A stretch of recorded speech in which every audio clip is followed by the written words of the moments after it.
Hello friends, good morning. સવારના વાગી ગયા છે 7 અને આ બંને હજી નીંદરમાં જ છે, કેમ કે આ બંને 9 વાગે ઉઠવાળા છે અને અમે એમને વહેલા ઉઠાડી દીધા છે. એનું એક રીઝન છે કે પપ્પા જ્યારે શ્રાવ્ય વરસ દિવસની હતી ને ત્યારે બોલતા નહોતી થઈ ને, તો પપ્પાએ માનતા માની હશે કે શ્રાવ્ય જેવી બોલતી થાય ને એવી અમે માનતા પૂરી કરવા આવશું એમ. તો શ્રાવ્ય હવે બોલતી થઈ ગઈ છે, 2 વર્ષ થયા છે ને હવે તેડા એવી બી અને સમજુ બી છે.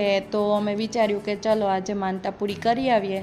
તો બંનેને 7 વાગ્યામાં ઉઠાડી દીધા છે અને હવે અમે આવી ગયા છે ચાલતા જવા માટે. ભગુડા જે ઓલું સ્ટાર્ટ થાય છે ને મહુવા હાઈવે ઉપર ગારિયાદ મોટી જાગદાર પાસે ભગુડા માના મંદિરે જવા માટે જે રસ્તો સ્ટાર્ટ થાય ને ત્યાં આવી ગયા છે અને ત્યાંથી અમારે 3 કિલોમીટર અંદર ચાલીને જવાનું હતું ખાલી, ને અમે ચાલવાનું સ્ટાર્ટ કરી દીધું છે. અને શ્રાવ્યાબેનનું એવું છે કે નાનું જોડે જવું નથી, નાની જોડે જ રહેવું છે.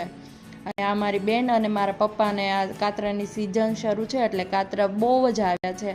તો આ બંને છેકથી શરૂ કરી દીધું છે કે કાતરો પાડીને જ રહેવાનો, મસ્ત મજાનો પાક્કો હોય ને એવો. અને જે બી કાતરાનું ઝાડ આવે ને ત્યાં આ બંને કાતરા પાડવાનું શરૂ કરી દે છે. પણ કાતરો ઈકડ હોય ને પ્રોપર તો જ પડે, બાકી પડે નહીં. અને આ લોકો જ્યાં બી આજુબાજુમાં ઝાડું મળે ને ત્યાંથી ઉઠાવી અને કાતરા પાડવાનું શરૂ કરે છે, પણ એક બી કાતરો પડતો નથી. હવે જોઈએ, બીજી કાતરી લીધી છે અને આ લોકોએ કાતરા પાડવાનું અહીંયા બી સ્ટાર્ટ કરી દીધું. મતલબ જે બી કાતરી આવે ત્યાં કાતરો પાડવાનું, પણ કાતરા પડતા નથી. એટલે મારી બેનને તો બહુ જ હસવું આવે છે, તો જોરથી હસે જ જાય છે. અને સવારનો ટાઈમ હતો એટલે એટલું પબ્લિક બી નહોતું, રસ્તો બી ક્લીન હતો. કોઈ જે ગામના હોય એ જ વટતા હતા ખાલી. અને મારા મમ્મી આગળ આ બંનેને લઈને ઊભા હતા. તો અમે હવે હું તો ત્યાં જવા, કેમ કે કાતરો તો પડતો નથી અને વાત જોવાની કંઈ વાત જ નથી. અને પપ્પા હજી ટ્રાય કરતા હતા પાછળ, તો હવે પપ્પા બી આવે છે કેમ કે ટ્રાય કરીને થાકી ગયા છે. ને આ બધા તો સોડા છે, પાર્ટી, આ બંનેને તો પાર્ટી શરૂ થઈ ગઈ જ્યારથી નીકળ્યા છે ત્યારથી. ને આ બંનેને તો જલસો જ છે.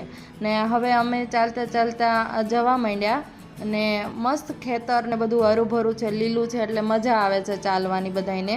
પણ થોડુંક બી ચાલે એટલે આ લોકોને બંનેને છે ને ભૂખ લાગી જાય છે, શ્રાવ્યાને અને રિયાને. તો પપ્પા ટ્રાય કરે થોડી વાર તેડવાની શ્રાવ્યાને, ઘડી વાર હું કરું, રિયાને. અમે બધા અદલ બદલ કરતાં ચાલ્યા જઈએ છીએ. અને હવે થોડુંક ચાલીએ એટલે કંઈક ઝાડવું આવે, કેમ કે ખેતરો છે એટલે કંઈક ખાવાની વસ્તુ આ તે હોય.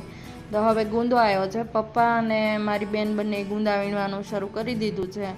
તો જોઈએ હવે કેટલા ગુંદા વીણે. ઓલીને તો એક બી જડતો નથી, પણ એને પપ્પાની હારવાર બસ આવું કાંઈક કામ જોઈએ ગુંદા વીણવાનું, મતલબ કંઈક હળી હંચા કરવાનું. ને અમારી રિયા તો જાય દોડે, કેમ કે એને મજા આવે છે ટ્રીપમાં. સૌથી વધારે એન્જોય કરતી હોય તો રિયા, કેમ કે એને મજા આવે છે એન્જોય કરવાની.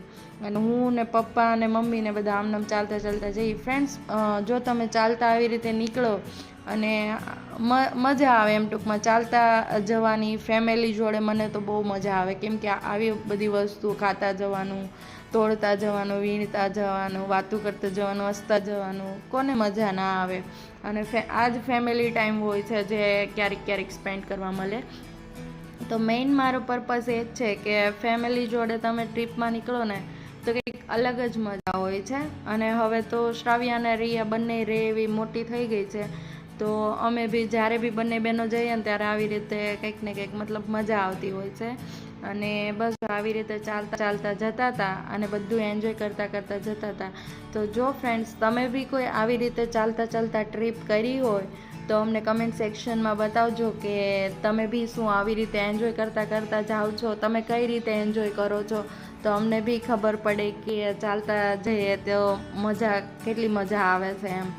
અને મને તો ગુંદા મળ્યા છે તો ગુંદા બી ખાધા થોડાક. પછી શેતુરના ઝાડવા આવ્યા હતા તો શેતુર બી ખાધા. પછી ચપટા બી સુકાઈ ગયેલા હોય તો એમના બિયા લીધા, કેમ કે અમારે ખેતર છે તો ત્યાં નાખવા અલગ ચપટા છે, ચોળી છે એવું. અને આવી જ રીતે અમે રમતા પહોંચી ગયા છે માંગલમાના મંદિરે. અને હવે અમે માંગલમાના દર્શન મસ્ત કરી લીધા છે, કેમ કે સવારનો ટાઈમ હતો તો એટલું શાંત એટમોસ્ફિયર હતું કે મજા આવી ગઈ એમ. તો બી અહીંયા ટ્રાફિક તો હોય જ, પણ મજા આવી ગઈ. એટલું ના હોય જેટલું 11-12 વાગે થઈ જતું હોય છે. તો ભગુડા અમે આવી ગયા છીએ અને અમારી માનતા આઈ હોપ કે માતાજી એક્સેપ્ટ કરી લીધી હોય. બસ આવી જ રીતે અમારી ઉપર કૃપા વરસાવતા રહેજો માતાજી. અને બધાને જય મોગલમાં. અને અમારો વિડીયો જોવા માટે થેન્ક યુ. અને અહીંયા સુધી જો વિડીયો જોયો હોય તો ચેનલને લાઇક સબસ્ક્રાઈબ કરી દેજો અને વિડીયોને લાઇક અને તમારો એક્સપિરિયન્સ બી અમારી સાથે શેર કરજો. Thank you friends.